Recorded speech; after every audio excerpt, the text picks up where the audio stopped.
이 새 책을 이래서 처음 주면은 다들 뭐 앞에 그림 보고 그럴 수 있죠. 네.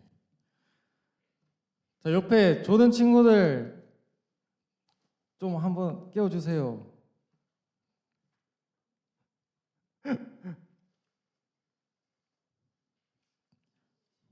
자, 여러분 중간 시험 다 끝났어요? 끝났죠? 자양중이 마지막이었죠. 자양중 시험 다 끝났어요? 끝났어요? 다들 또 시험 치느라 수고 많았습니다. 자, 지난 7월 23일에 목회 데이터 연구소라는 기관에서 설문조사를 하나 했는데 기독 청소년의 신앙 의식이라는 조사를 했어요. 이제 교회에 출석하는 중학생 그리고 고등학생 친구들 500명을 대상으로 조사를 했습니다. 자, 제목을 보면은 학교에서의 크리스천 정체성에 대해서 이렇게 조사를 했어요.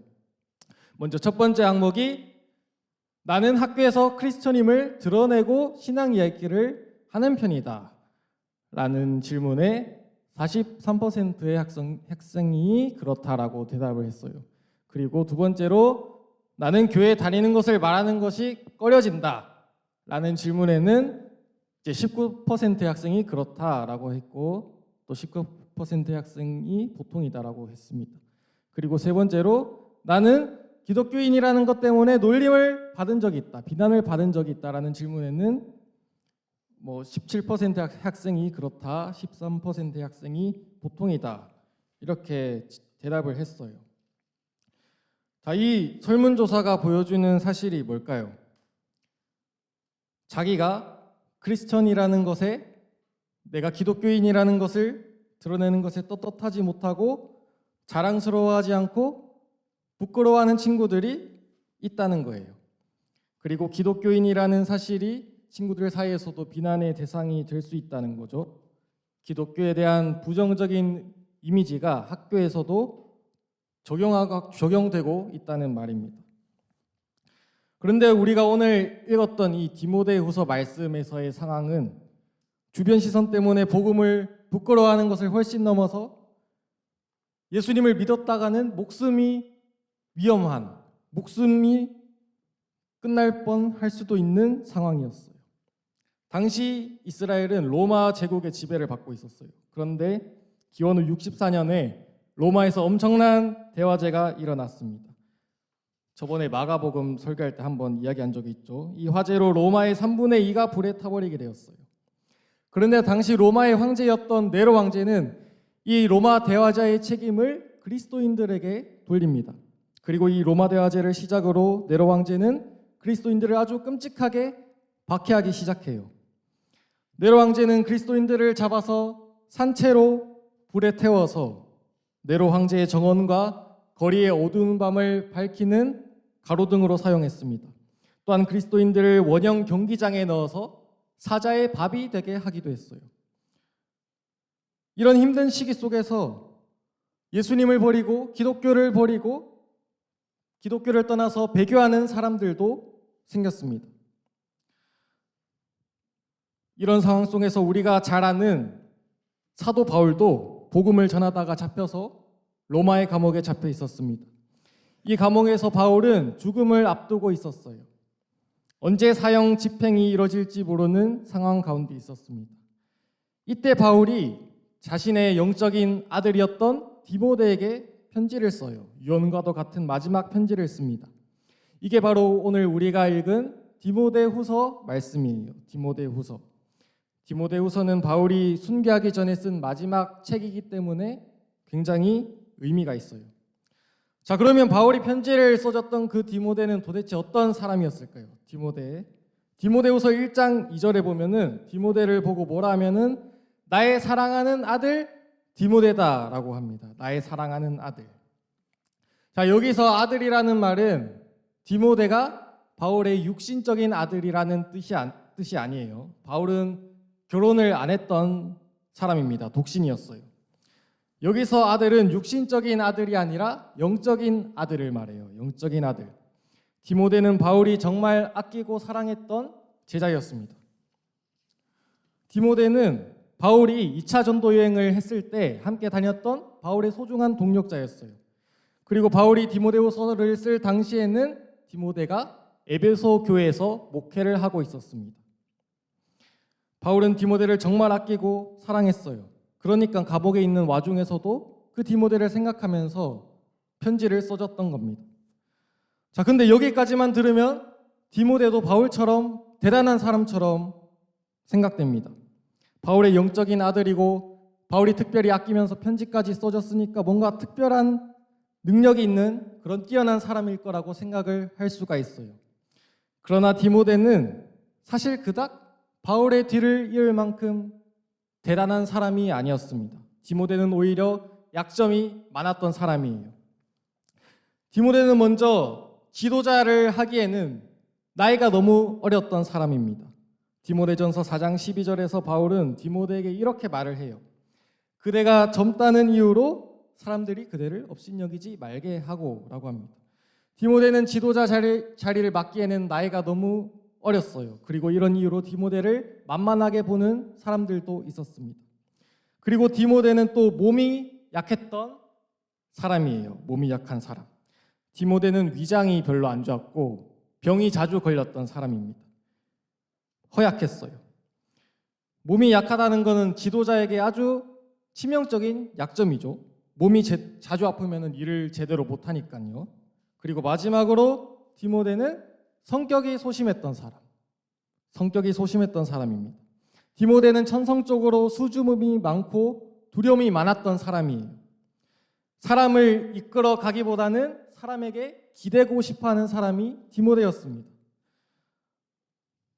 자, 디모데는 이런 단점들을 봤을 때 지도자로 살아갈 만한 사람이 아니었어요. 디모데는 에베소 교회의 지도자로 목회자로 있기에는 너무 부족해 보였고 그 대단한 사도 바울의 뒤를 잇기에도 너무 부족해 보였던 사람입니다. 게다가 그리스도인들을 향한 로마의 박해는 계속되고 있었어요. 그리스도인들이 죽고 기독교를 버리고 떠나는 상황 속에서 안 그래도 연약하고 소심하고 두려움이 많았던 디모데는 더 위축되고 더 불안해했을 겁니다. 그런 디모데를 향해서 바울은 이렇게 말합니다. 8절 말씀, 우리 오늘 한 절 말씀 살펴볼 텐데 8절 말씀을 읽어보겠습니다. 시작. 그러므로 우리 주 예수님을 증거하는 것을 부끄러워하지 마십시오. 또한 주님을 위해 감옥에 갇힌 나에 대해서도 부끄러워하지 말기 바랍니다. 오히려 복음을 위해 함께 고난을 받으십시오. 하나님께서 이 모든 것을 할 수 있는 능력을 주실 것입니다. 아멘. 자, 바울은 디모데에게 두 가지를 부끄러워하지 말라고 하죠. 첫 번째는 예수님을 증거하는 것을 부끄러워하지 말라. 두 번째는 예수님을 증거하는 바울을 부끄러워하지 말라라고 합니다. 바울은 자신이 복음을 부끄러워하지 않는 이유를 이렇게 말을 해요. 로마서 1장 16절 말씀입니다. 나는 복음을 부끄러워하지 않습니다. 그것은 이 복음이 유대인으로부터 시작해서 이방인들에 이르기까지 모든 믿는 사람을 구원에 이르게 하는 하나님의 능력이기 때문입니다. 아멘. 자, 복음이 뭘까요? 복음은 기쁜 소식입니다. 기쁜 소식. 복음의 뜻은 기쁜 소식이에요. 그러면 뭐가 기쁜 소식일까? 예수님이 십자가에서 죽으시고 사흘 만에 부활하셔서 우리를 구원해 주셨다는 사실이 기쁜 소식입니다. 이게 복음입니다. 바울은 이 복음을 자신이 부끄러워하지 않는다라고 했어요. 왜 그럴까요? 왜냐하면 그 복음에 모든 믿는 사람을 구원에 이르게 하는 하나님의 능력이 있기 때문이라고 합니다. 자, 전도사님이 어제 인스타그램에 사진을 올렸었는데 자, 어제 했던 거 바로 보여주겠습니다.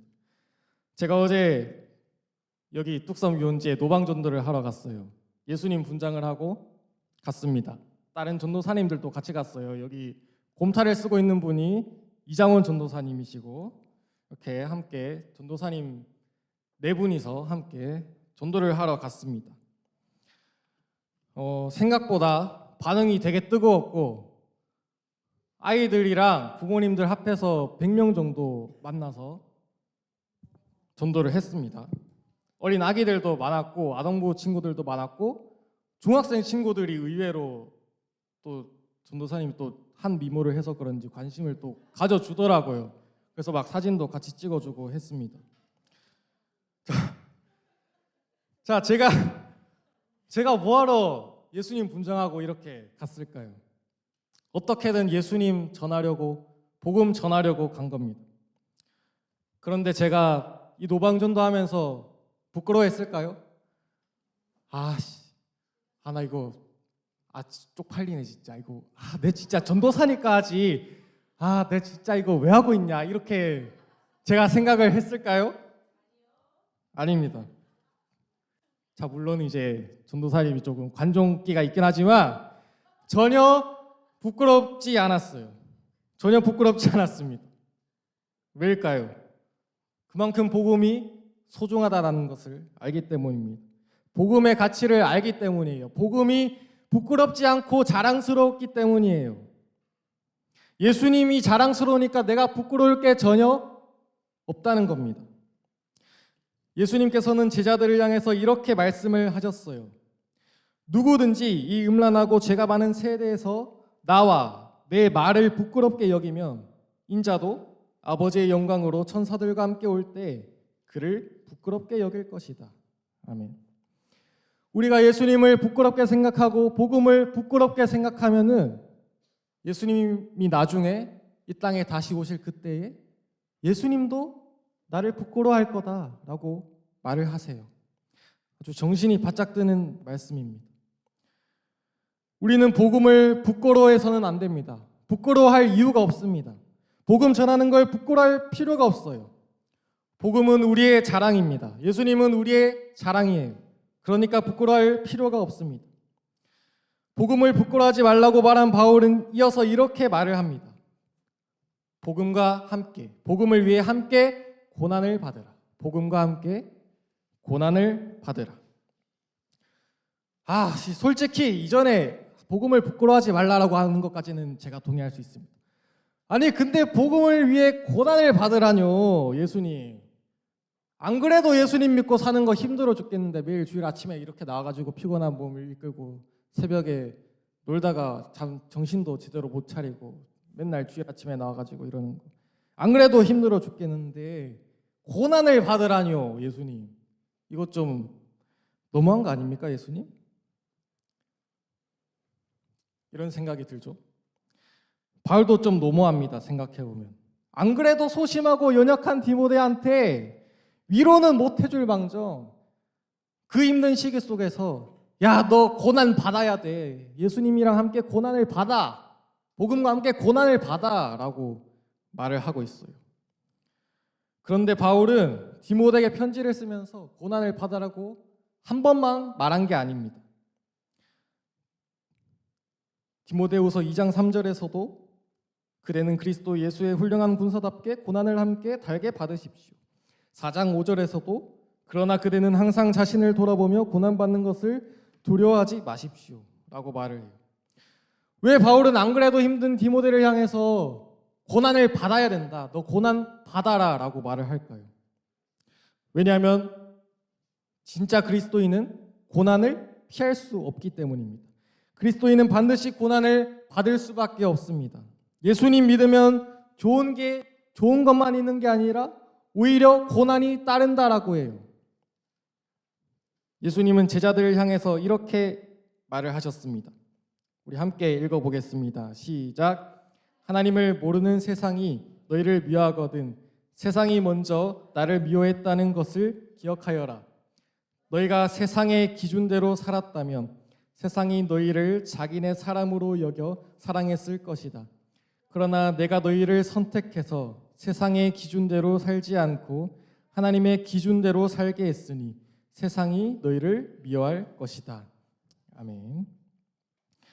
이 말씀이 말하는 게 뭘까요? 예수님은 이렇게 말하는 겁니다.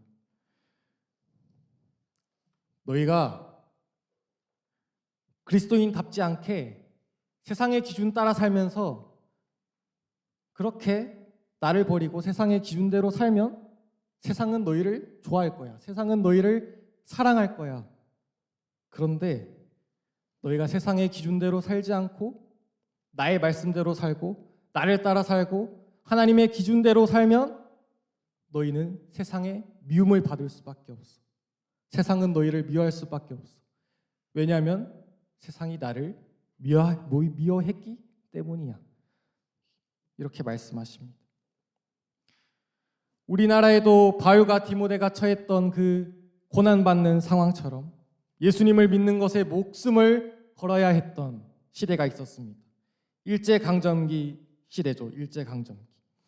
일본 제국은 일본 천황에게 복종하는 신사참배를 요구했습니다. 이 신사는 일본 왕실의 조상을 기리는 사당이에요. 일본은 신사를 우리나라 곳곳에 세워놓고 일본 왕실에 대한 충성심을 보이라면서 그곳에 절을 하게 했습니다. 그러나 기독교인들은 이 신사참배가 우상을 숭배하는 것이기 때문에 반대를 했죠. 거부를 했습니다.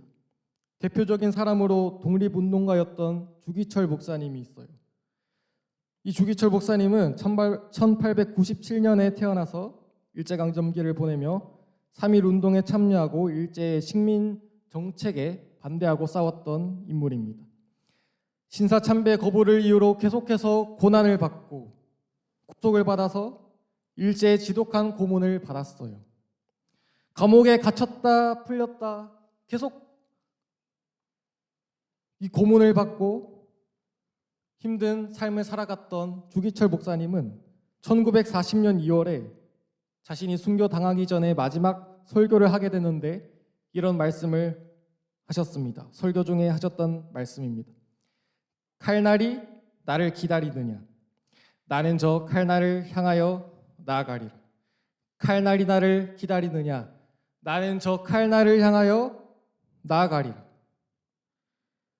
이 주기철 목사님이 세상의 기준대로 살면서 편하게 그냥 신사참배 딱 한 번 하면은 편한데 그러면은 목숨에 아무런 위협이 없는데 하나님의 기준대로 살기로 작정하고 결심하고 그렇게 해서 오히려 고난을 받고 지금 사형 집행을 기다리고 있는데 오히려 나는 그 고난을 향해서 나아가겠다. 나는 그 칼날을 향해서 나아가겠다라고 말을 하고 있는 거예요. 고난이 자기를 기다리고 있다 하더라도 예수님을 믿는다고 해서 찾아오는 그 고난을 나는 두려워하지 않고 물러서지 않고 그 고난을 향해서 나아가겠습니다라고 말을 합니다.